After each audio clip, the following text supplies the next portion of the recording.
Ambassador Lee Tae-ho sat in the Great Council Chamber of Gateway Prime Station, surrounded by delegates from dozens of alien species. The massive room had been built to impress visitors with its soaring ceiling and walls made of crystal that sparkled. Like stars, representatives from across the galaxy gathered here to discuss trade laws, territorial disputes, and the endless paperwork of interstellar politics. Lee had been attending these meetings for 5 years, learning the complex rules and customs that governed galactic society. He spoke 7 alien languages fluently and had memorized the cultural taboos of 16 different species. His apartment was filled with gifts from alien friends who respected his patience and diplomatic skills. The current discussion was about shipping regulations for agricultural products, a boring topic that would affect millions of lives across dozens of worlds. Lee was taking notes when his aide Park Ji-woo approached his seat. She was 28 years old and had graduated from the Diplomatic Academy with highest honors. "Ambassador," she whispered in his ear, "there is an emergency message from New Sol Colony. You need to read this immediately." Lee excused himself from the debate and followed Ji-woo to a private chamber. She handed him a data pad containing the transmission from the survivors. The message was short, but every word hit him like a physical blow. 800 dead, 193 children murdered, schools and hospitals, bombed civilians targeted. His hands began to shake as he read the casualty reports. Children aged 5 to 17 killed by energy weapons, fired from orbit, families burned alive in their homes. Teachers died protecting their students, doctors killed. While treating the wounded, a peaceful farming colony turned into a graveyard. Lee had visited New Sol 3 years ago during a tour of human settlements. He remembered the bright faces of children who had gathered around him asking questions about Earth and alien worlds. He had eaten dinner with Mayor Dong Min and his family, laughing at Subin's jokes about alien fashion. He had watched teenagers playing football in the fields while their parents cheered from the sidelines. Now they were all. Ji-woo waited quietly while her boss processed the horrible news. She had read the report first and had spent 10 minutes crying in the bathroom before bringing it to him. She knew that this moment would change everything for humanity in the galaxy. "Who did this?" Lee asked, his voice barely above a whisper. "The Keth Empire, sir. Their warships were identified by the survivors. Commander Vex Tar was in charge of the attack force. The survivors say he announced his identity and his orders over open channels while the bombing was happening." Lee closed his eyes and tried to control his breathing. The Keth were the most powerful military force in this region of space. They controlled dozens of star systems and had been expanding their territory. For centuries, humans had tried to maintain friendly relations with them, despite their aggressive reputation. The ambassador returned to the council chamber where the debate about shipping regulations was still continuing. Delegates argued about inspection procedures and tariff schedules, while human children lay dead on a distant world. The casual indifference of it made his stomach turn. High General Morgak of the Keth Empire sat in his designated seat, a massive creature that looked like a giant armored beetle. His mandibles clicked constantly, making a sound like breaking glass. His multiple eyes scanned the room, looking for signs of weakness or opportunity. When the shipping debate finally ended, Lee stood and requested permission to address the council. The chamber fell silent as delegates turned their attention to the human representative. Everyone knew that Ambassador Lee was considered one of the most reasonable voices in galactic politics. "I have received word that the human colony of New Sol has been attacked," Lee announced, his voice steady despite the rage building inside him. 800 civilians are dead, including nearly 200 children. The attack was unprovoked and targeted schools, hospitals, and residential areas. A murmur ran through the chamber as delegates whispered to their aides and advisors. Some seemed surprised by the news. Others appeared to have already heard about the attack.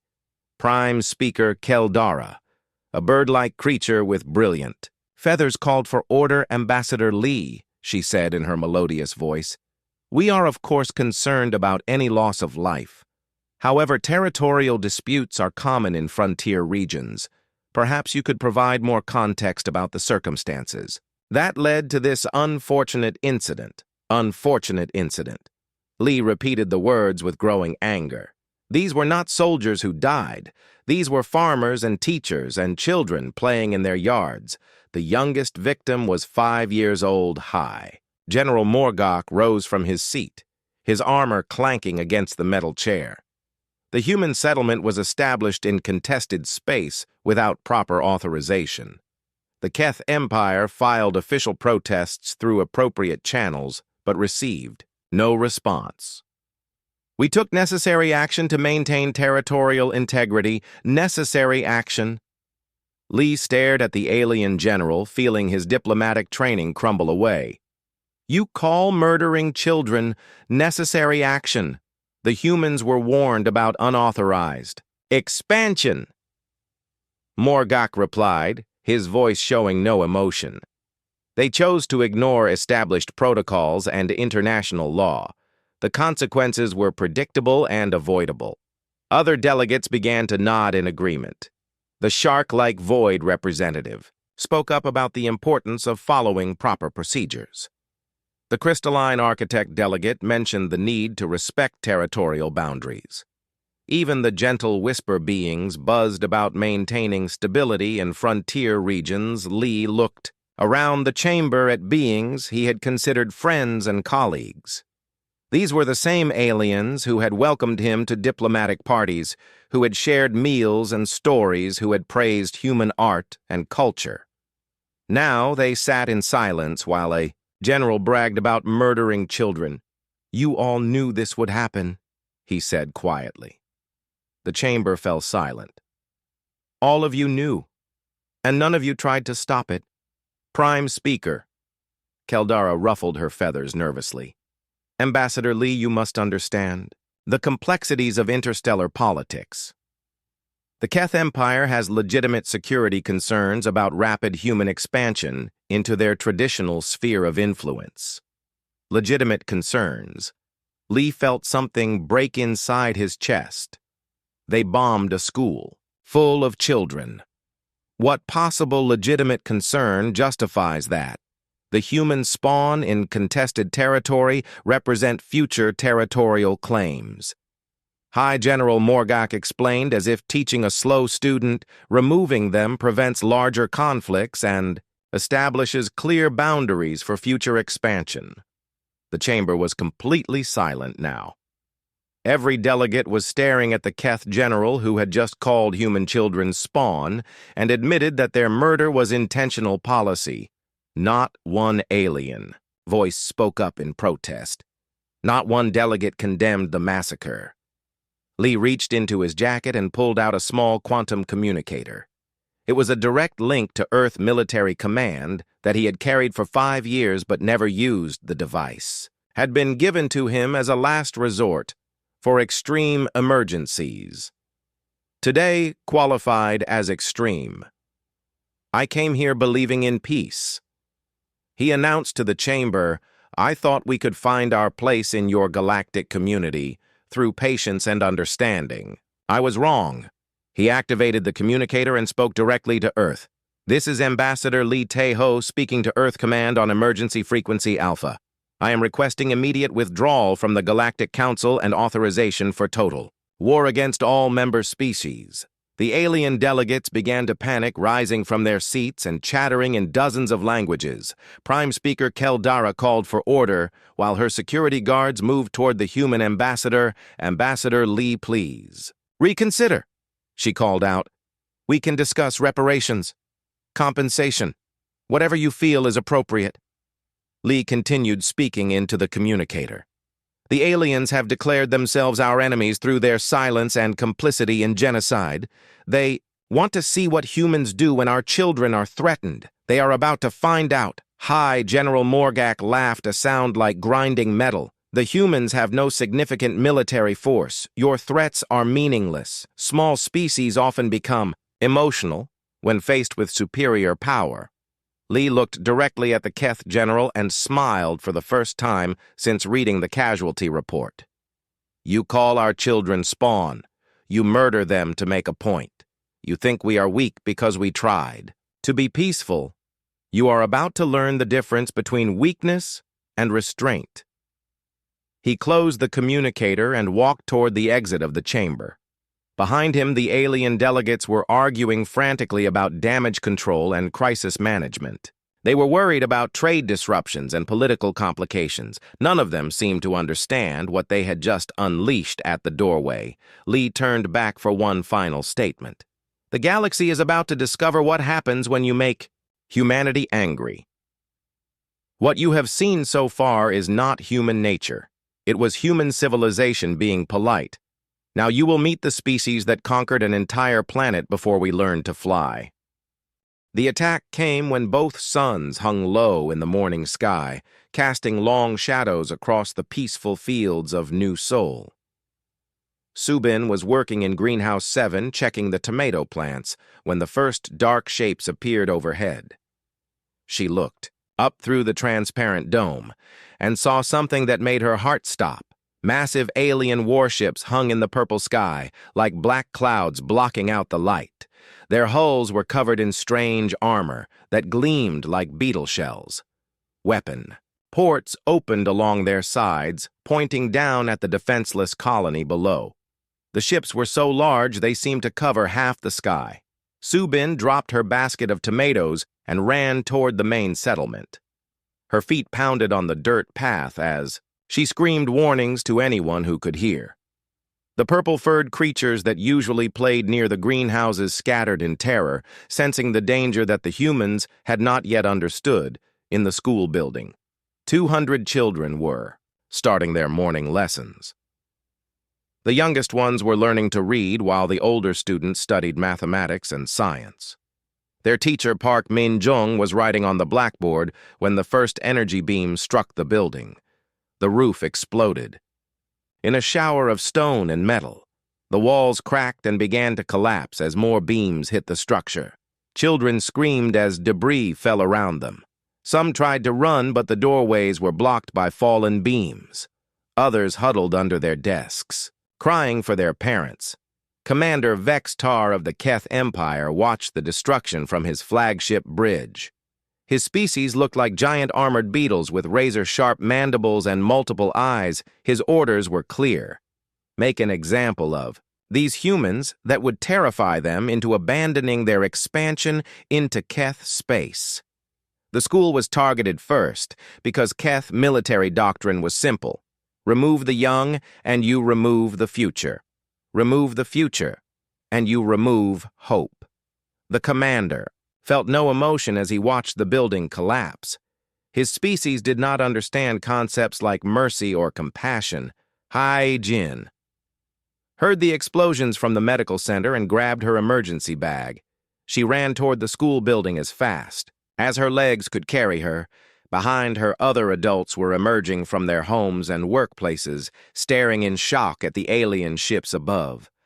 When she reached the school, the building was already half destroyed. Fires burned in the wreckage and smoke filled the air. She could hear children crying from inside the ruins, but the entrance was completely blocked. She began pulling at the stones with her bare hands, trying to reach the trapped students. More energy beams rained down from the alien ships. The community center exploded in flames.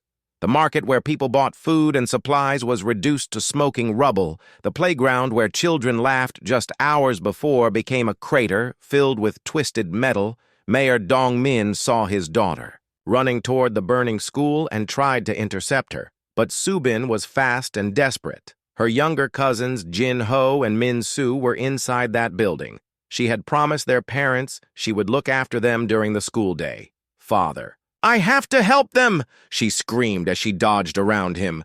"The smoke is too thick, and the fire is spreading. Someone has to get them out." Dong-min grabbed his daughter's arm. "No, it is too dangerous. The building could collapse completely. We will find another way to help them." But Subin broke free from his grip and ran into the smoke and flames her father called after her. but she had already disappeared into the chaos. Around them, other parents were screaming the names of their children and trying to reach the destroyed school. The alien bombardment continued with methodical precision. The Keth forces targeted every gathering place in the colony. The meeting hall where people held celebrations was destroyed. The workshop where children learned to build things was reduced to ashes. The library where families read stories together burned like a giant torch. Hai Jin worked frantically to dig through the rubble. Other adults joined her, using their hands and simple tools to move the heavy stones. Blood ran down their fingers from cuts and scrapes, but they did not stop. They could still hear voices from inside the wreckage, weak cries for help from the children trapped below, the purple-furred creatures that the colonists called. Bunnies ran in circles near the destroyed buildings. They seemed to understand that something terrible was happening. Their usual purple color had changed to a deep red, the color they turned when they were afraid. Many of them made high-pitched sounds like they were crying. Dr. Yeon Jae-min, the settlement's engineer, tried to organize a rescue effort. He knew the building plans better than anyone and could guess where children might have survived in air pockets. But every time someone approached the ruins, another energy beam would strike from above. The alien ships seemed to be playing with them, letting them hope for a moment that they could save someone, then destroying that hope with another attack. The Keth commander was following standard procedure. Allow the enemy to exhaust themselves in futile rescue attempts, then eliminate the rescuers as the hours passed. The bombardment grew more intense. The aliens targeted the water treatment plant, leaving the colonists without clean, drinking water. They destroyed the power generators, plunging the settlement into darkness. They struck the communication array, cutting off all contact with Earth and other human colonies. Families huddled in their homes waiting for the nightmare to end. Parents held their surviving children close while listening to the explosions outside. Some tried to dig tunnels or hiding places, but the alien sensors could detect any movement. The Keth forces were thorough and patient in their destruction. The medical center where Hye Jin had worked for 20 years was hit by multiple energy beams. The building collapsed in seconds, burying all the medicine and equipment that could have helped. The wounded Hye Jin herself was still at the school ruins. When it happened, she did not see her life's work turn to ashes. By afternoon, the colony was dying. The aliens had destroyed every important building and killed anyone who tried to help the wounded. The school was still burning, and the voices from inside had grown silent. Nobody had seen Subin since she ran into the smoke hours before. Mayor Dong-min stood in what had been the town square, holding his wife's bloody hand. She had been struck by debris while trying to reach wounded children. Her breathing was shallow, and her face was pale, but she was still alive, unlike so many others.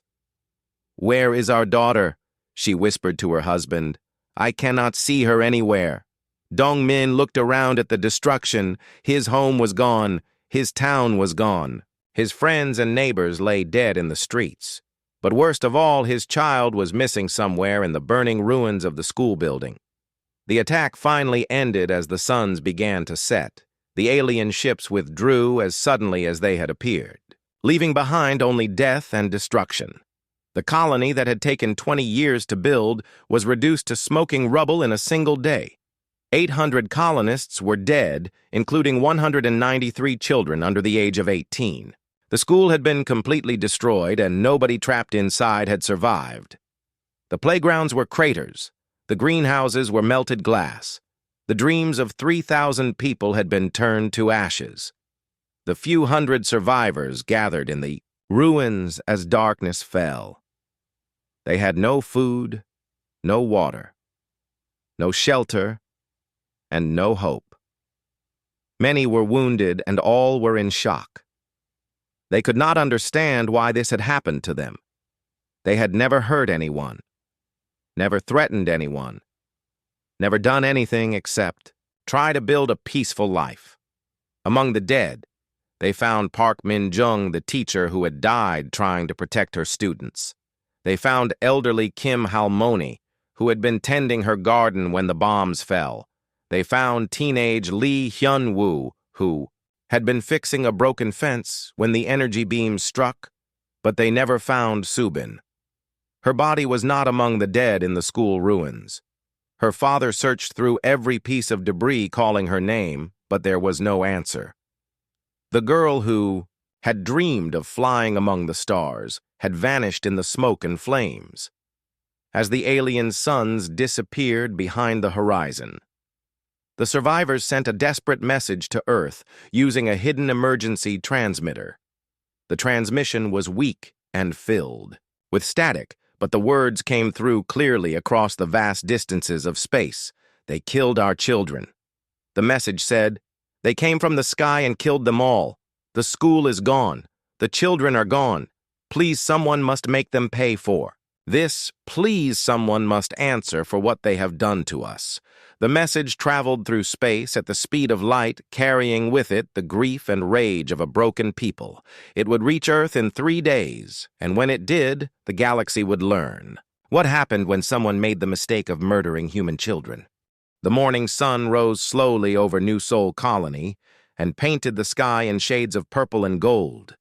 2 suns hung in the alien sky like glowing jewels, and their light made the green fields sparkle with dewdrops.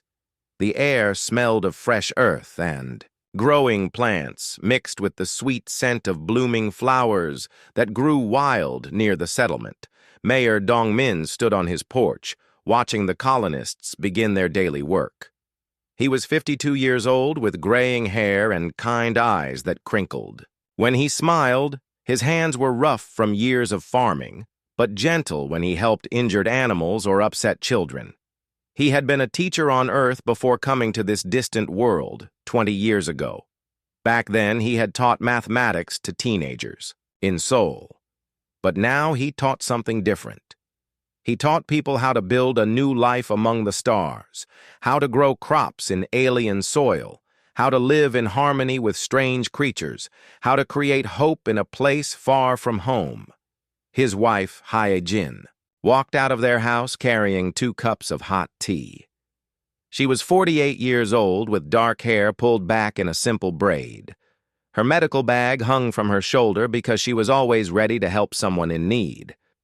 She had been a nurse on Earth, but here she was the closest thing to a doctor. The colony had. The settlement spread out before them like a small Earth town transported to another world. 3,000 people lived in New Seoul, and they had built it to feel like home. Traditional Korean-style houses mixed with practical farming buildings, wide streets, connected neighborhoods where children played and adults worked together on community projects. In the distance, the massive greenhouses caught the morning light. The transparent domes stretched across several acres, and inside them grew rice and vegetables that fed the entire colony. The hydroponic systems had taken years to perfect, but now they produced more food than the colonists could eat. The surplus was traded with other human settlements for tools and materials. Hae-jin handed her husband his tea, and they stood together in comfortable silence, watching their world wake up. Smoke rose from chimneys as families prepared breakfast. Children ran past their house heading toward the school building, their laughter echoing in the morning air. Their daughter Subin appeared in the doorway, stretching and yawning. She was 16 years old with her mother's, dark eyes and her father's stubborn chin. Her hair was messy from sleep, and she wore the simple clothes that all young colonists preferred, practical and comfortable for working outdoors. Subin had been born here on New Seoul, and this alien world was the only home she had ever known. She spoke perfect Korean because her parents insisted on maintaining their culture, but she also knew the calls and songs of the native creatures. She could predict weather patterns by watching the behavior of the purple-furred animals that lived in the forests. "Good morning, Father." "Good morning, Mother," she said while rubbing her eyes. "What is happening today?" Dong-min smiled at his daughter. "The same thing that happens every day. We work together to make our home better.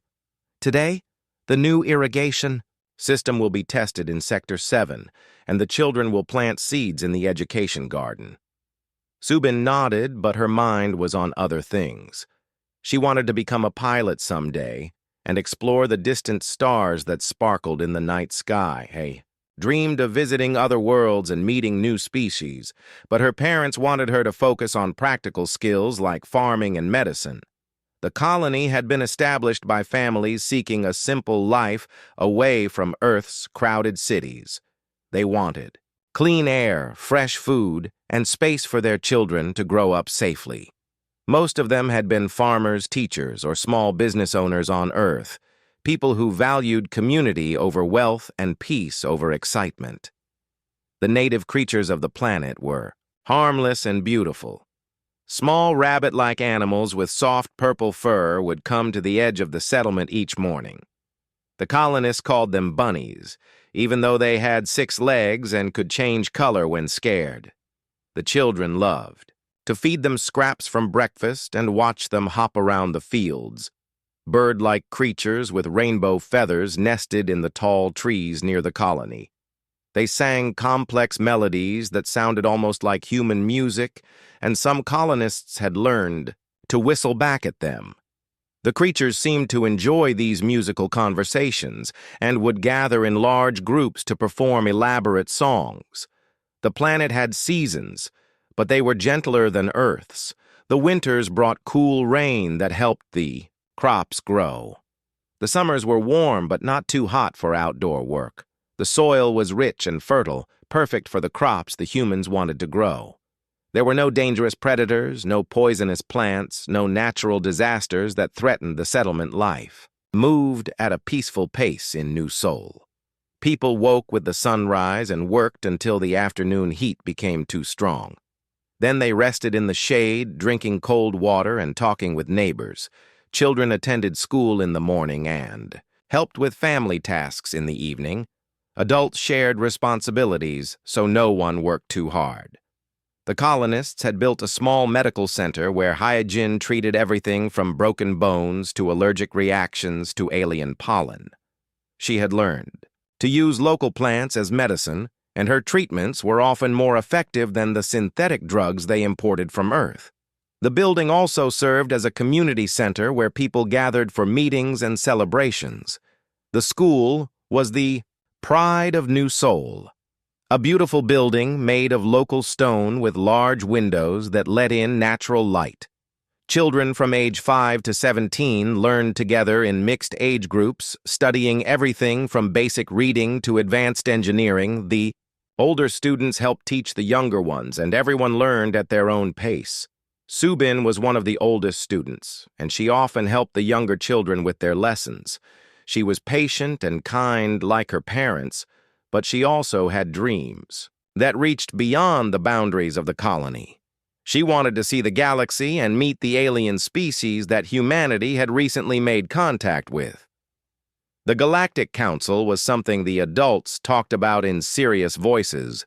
Earth had joined this group of alien civilizations just 5 years ago, and the older colonists were excited about the possibilities for trade and cooperation. They believed that humanity would find its place among the stars through patience and diplomacy. Ambassador Lee Tae-ho was their representative in the galactic government. He was a brilliant man who spoke many alien languages and understood the complex politics of interstellar relations. The colonists trusted him to protect their interests and help humanity build good relationships with other species. But life on New Seoul moved too slowly for such grand concerns.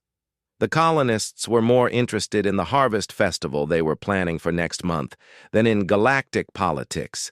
They cared more about their neighbor's sick cow than about trade agreements with distant alien worlds. The morning work began as families spread out across the settlement. Some tended the greenhouses where tomatoes and lettuce grew in neat rows. Others cared for the livestock that provided milk, eggs, and meat for the colony. Still others worked on maintenance projects, repairing buildings, and updating equipment. Children too young for school played in supervised groups while their parents worked. Older children helped with simple tasks and learned the skills they would need as adults. Everyone had a role to play, and everyone felt valued and needed in the community. As the day grew warmer, Dong Min walked through the settlement, greeting his neighbors and checking on various projects. He stopped to admire the new playground that had been built near the school where children could play safely while their parents worked nearby.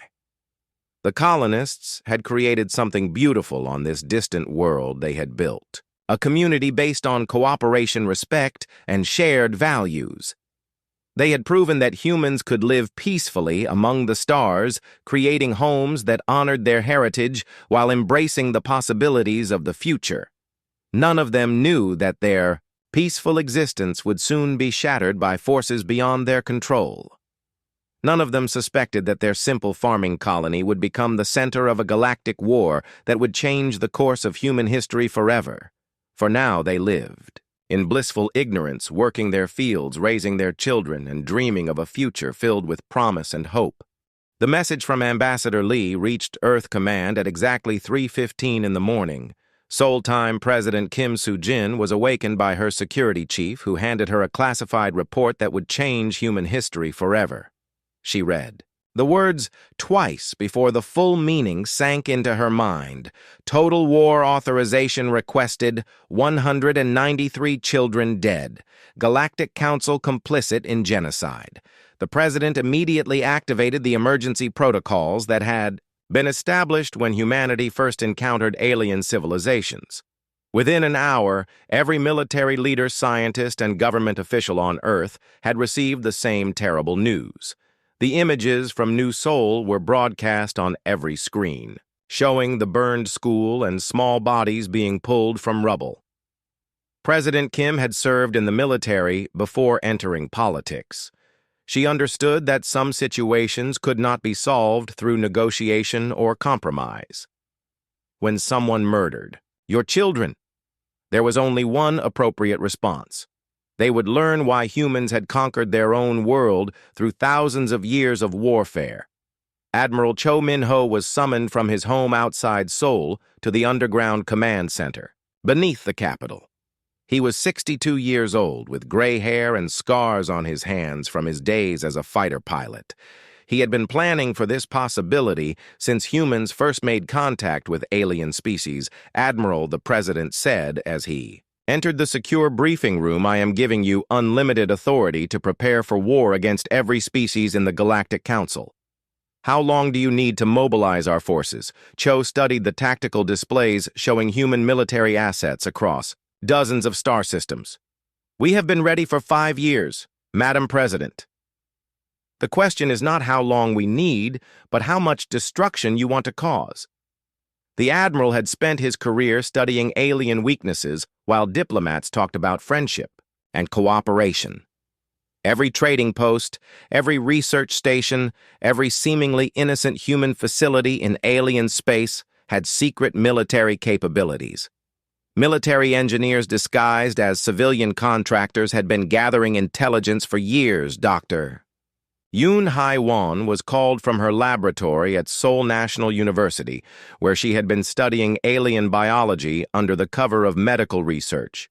She was 45 years old with kind eyes that hid a brilliant and ruthless mind. Her research would provide the weapons needed to make the aliens pay, Dr. the Admiral said as she joined the planning session.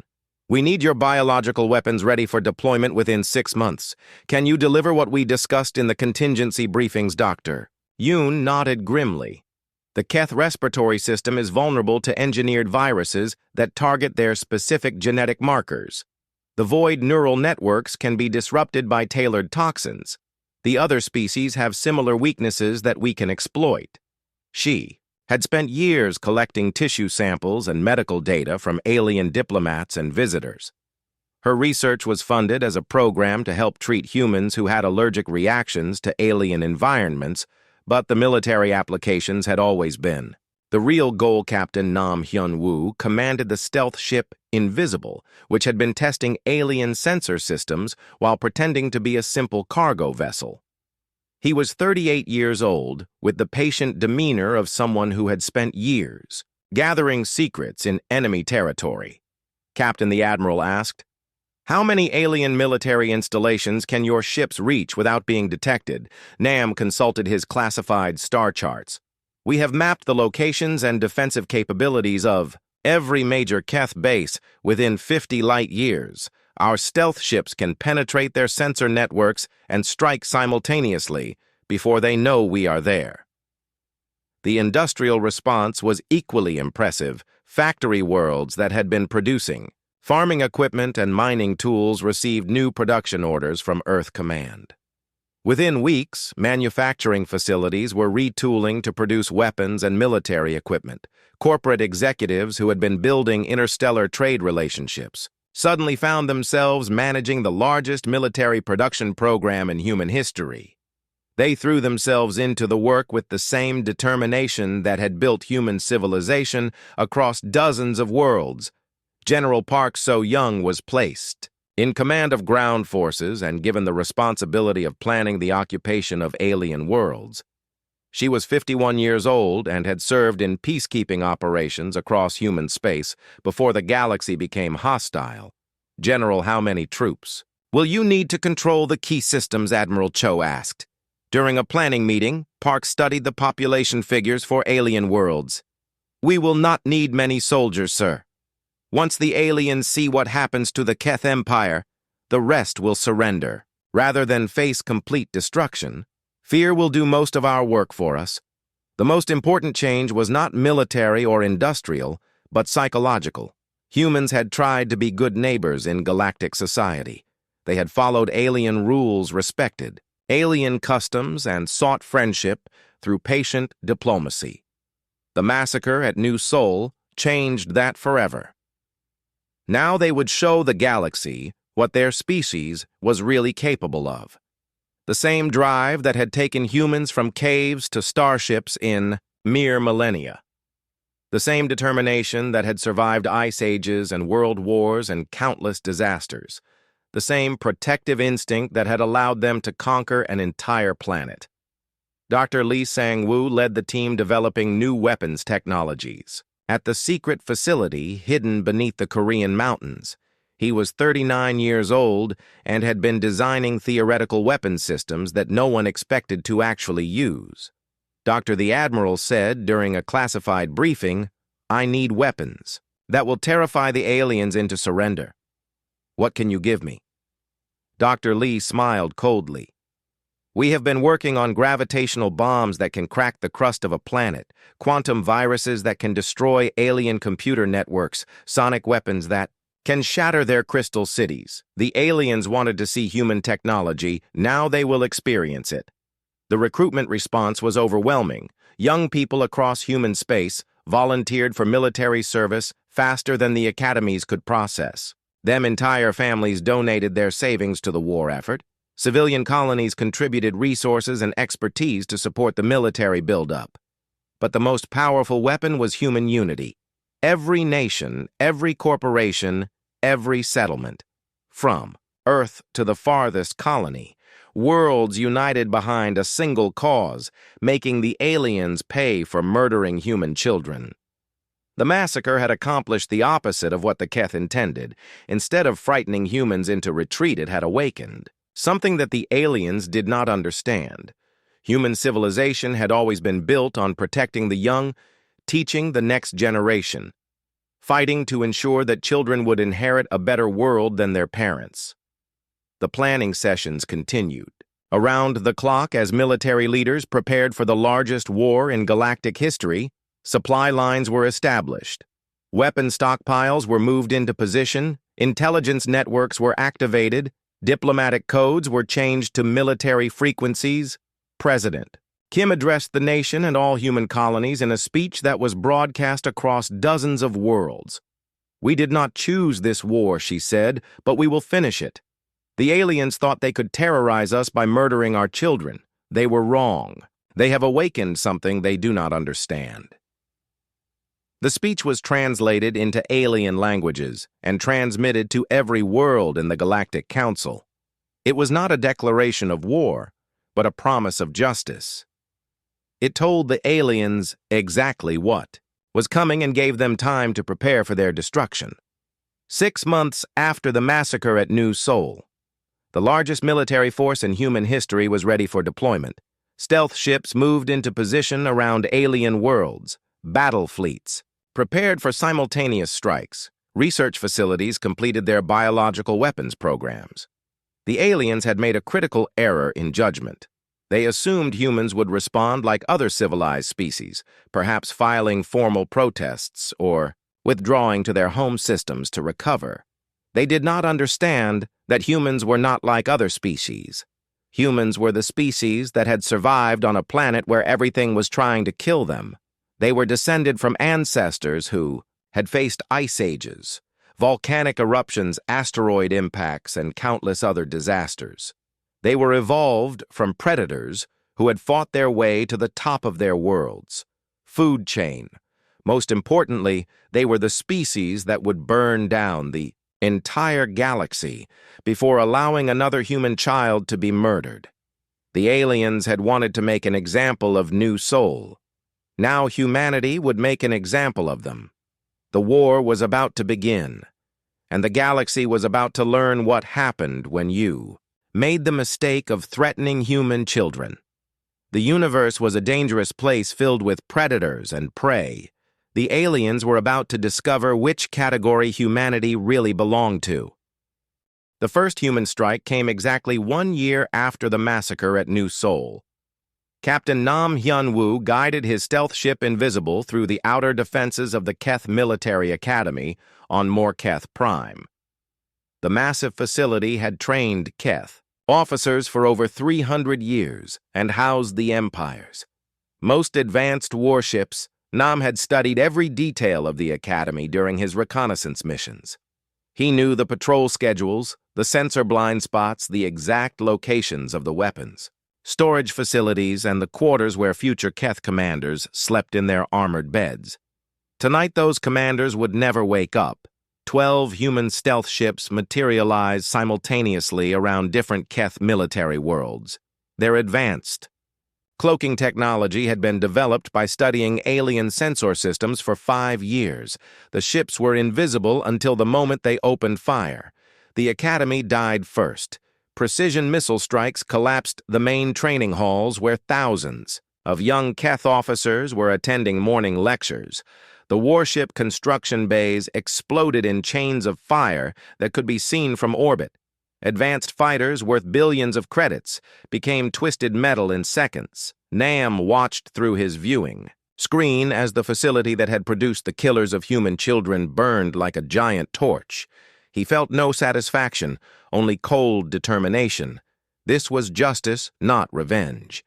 Each target had been chosen for its role in the massacre at New Seoul Admiral. Cho Min-ho coordinated the attack from his command ship in human space. Real-time communications allowed him to direct strikes across dozens of star systems simultaneously. He had waited his entire career for this moment when human military power would finally be unleashed without restraint. Target 7 is eliminated, sir, reported Captain Kim from the stealth ship. Hunter Keth Naval Base at Zorkon System destroyed. No survivors detected. Target 12 reporting in Admiral called Lieutenant.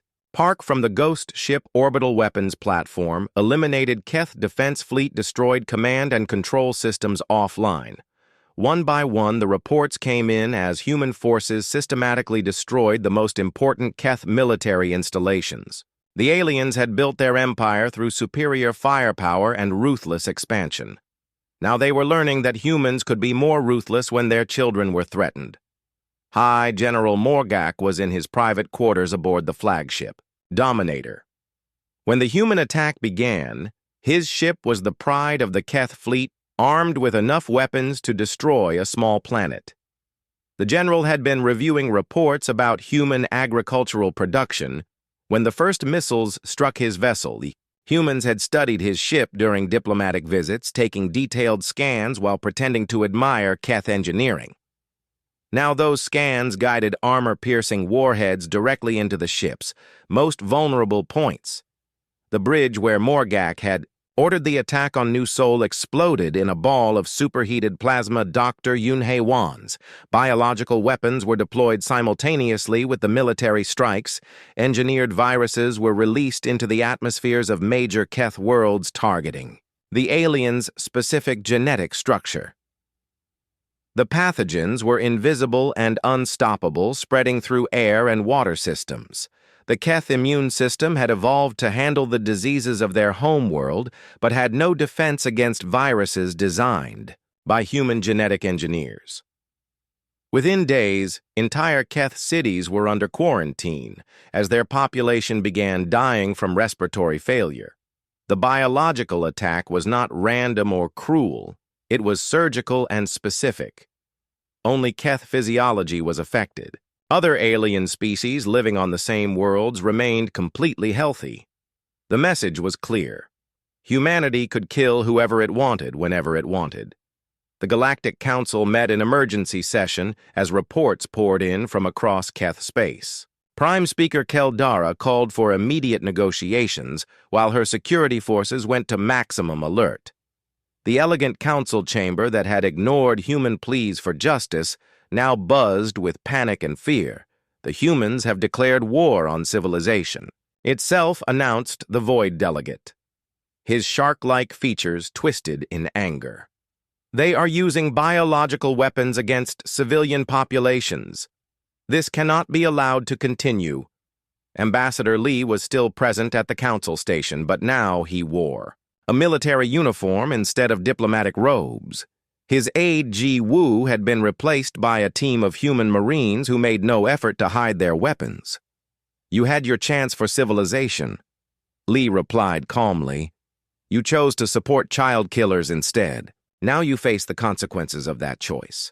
The crystal being representing the architect species chimed urgent harmonics. We must organize a coalition to stop this human aggression before it spreads to other sectors. All civilized species have a duty to maintain order. Lee laughed a sound without humor. You want to talk about maintaining order? Where was your sense of order when Keth soldiers were bombing human schools? Where was your coalition when our children were being murdered? As the debate continued in the council chamber, human forces continued their systematic destruction of Keth military power. The empire that had dominated this region of space for centuries was being dismantled piece by piece with clinical efficiency. Captain Song Min-jung commanded a human battle fleet that engaged the Keth Home Defense Force above their capital world. The aliens had numerical superiority, but human ships were faster, more maneuverable, and equipped with weapons the Keth had never seen.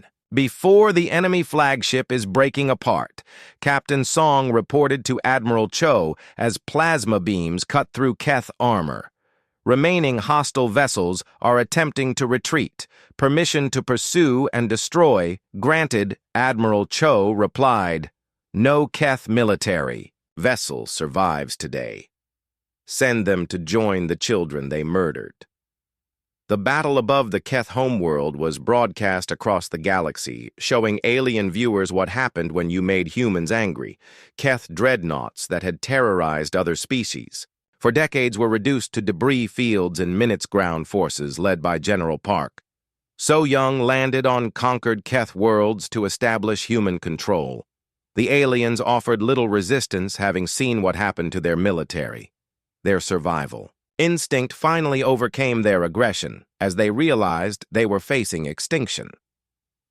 The remaining Keth government officials were brought before human military tribunals to answer for their crimes. The trials were broadcast live so that every species in the galaxy could see justice being delivered.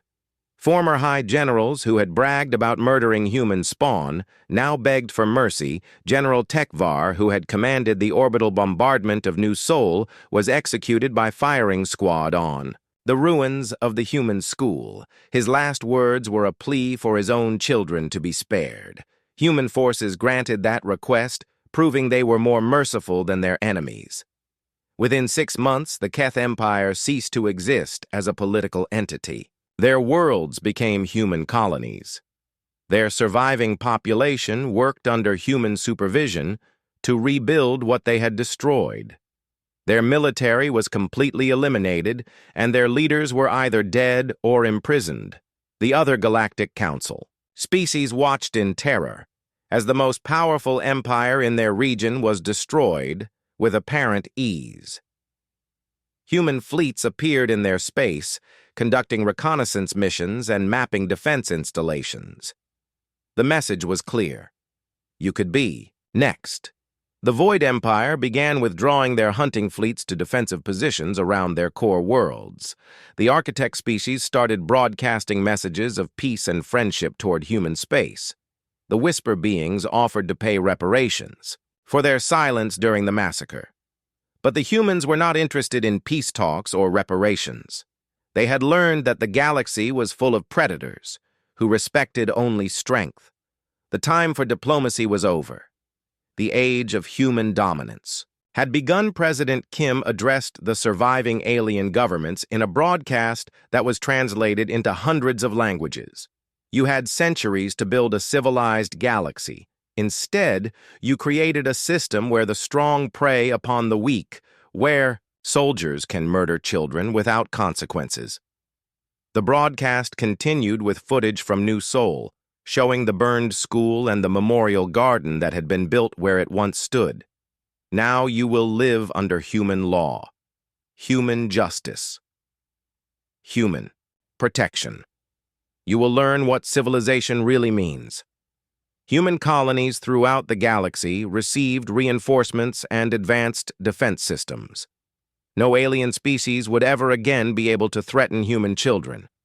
The scattered settlements that had once been vulnerable outposts became fortified bases bristling with weapons. The war was far from over, but the balance of power had shifted completely. The species that had tried to terrorize humanity through child murder had been crushed. The remaining aliens were learning to fear the wrath of a species that protected its young above all else. In the ruins of New Sol, a new school was built larger and more beautiful than the original A memorial wall listed the names of every child who had died in the massacre, including Subin, whose body had never been found. Their sacrifice had transformed humanity from peaceful diplomats into the galaxy's most feared protectors. The universe was a dangerous place, but now there was a species. That made it dangerous for the predators. Human children would grow up safe, knowing that their parents would burn down the stars before allowing another massacre. The aliens had awakened something they could not control. 5 years after the massacre at New Sol, the galaxy had been transformed beyond recognition.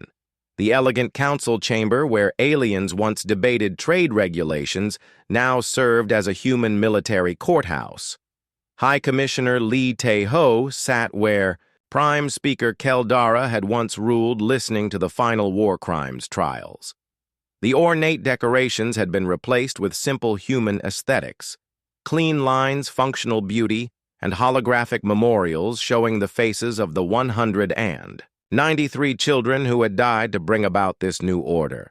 Their innocent smiles watched over every proceeding like guardian spirits. The surviving alien leaders were brought before the tribunal one by one. They wore simple prison uniforms. Instead of their elaborate ceremonial robes, their proud bearing had been broken by years of captivity and the knowledge that their entire civilization now existed only at human discretion. Prime Speaker Keldara was first to face judgment. Her once brilliant feathers were dull and gray, her voice barely above a whisper.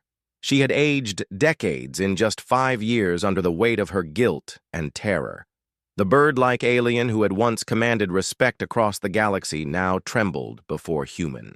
"Justice, please," she begged as she knelt before Commissioner Lee. "We were wrong to ignore your pleas for justice. We should have condemned the Keth attack on your colony. We will pay any reparations, accept any terms. Just please show mercy to our remaining people." Lee looked down at her with eyes that had seen too much suffering. His diplomatic training was still there beneath the surface, but it had been tempered by years of war and the memory of burning schools. The man who had once believed in peaceful coexistence was gone. "You want to talk about mercy," he said quietly. "Where was your mercy when our children were dying? Where was your compassion when we begged for help? You sat in silence while soldiers bragged about murdering human spawn. Now you discover what silence costs." The former Void military commander was brought forward next. His shark-like features showed the stress of imprisonment and the knowledge that his entire species now lived under human occupation.